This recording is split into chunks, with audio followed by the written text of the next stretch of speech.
Bonjour à tous, je suis Laetitia du site L'Effet Miroir et j'ai avec moi aujourd'hui Alexandre Escarpite qui vient nous parler de sa pratique. Donc tu es accompagnateur en développement personnel et tu accompagnes des enfants et des adultes et notamment des enfants qui sont atteints du trouble autistique. Complètement. Voilà, merci. Donc est-ce que tu peux nous parler de ton accompagnement, comment ça se passe ? Alors, je m'occupe effectivement d'enfants atteints de troubles autistiques et également d'adolescents.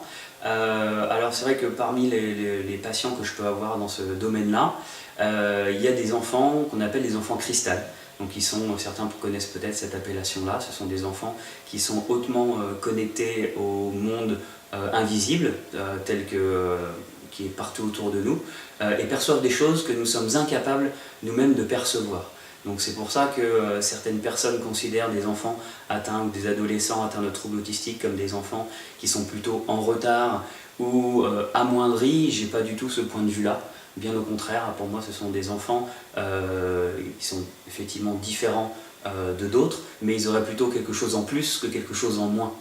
Donc ce sont des enfants qui sont connectés à plein d'autres réalités, plein d'autres dimensions que nous, et c'est comme si ils sont submergés aussi par beaucoup plus d'informations que nous, car ils captent d'autres plans, d'autres dimensions, donc c'est difficile aussi pour eux, ils ont besoin de faire le tri quelque part. Donc c'est pour ça qu'on a l'impression d'avoir une communication qui n'est pas aussi fluide qu'avec un public qui est pas dans cette situation-là. Et derrière, ils vibrent aussi à une autre fréquence, c'est-à-dire que si nous on vibre, j'invente complètement, vous essayez d'écouter une station de radio 104.2, vous mettez à 104.2, peut-être eux seront à 104.4. Donc vous pouvez effectivement communiquer avec eux, parce qu'à 104.4 on entend encore la station de radio, mais c'est brouillé. La communication n'est pas parfaite, n'est pas fluide. Donc c'est un peu effectivement le même principe. Donc moi j'utilise beaucoup l'éveil sonore, car pour moi dans les sons il y a une vraie dimension de soin à apporter, parce qu'il y a une véritable puissance tout en ayant une certaine subtilité pour pouvoir aller soigner des choses profondes et débloquer des choses.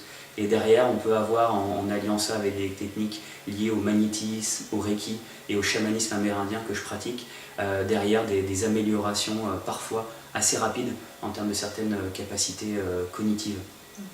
Donc c'est un vrai plaisir de travailler avec ce public-là. Comme je dis souvent, c'est les seuls qui viennent me faire un câlin après la consultation. Donc c'est toujours un vrai bonheur de pouvoir travailler avec eux et une chance. Ok, je te remercie pour nous partager ton savoir-faire et je te dis à très bientôt. À très vite.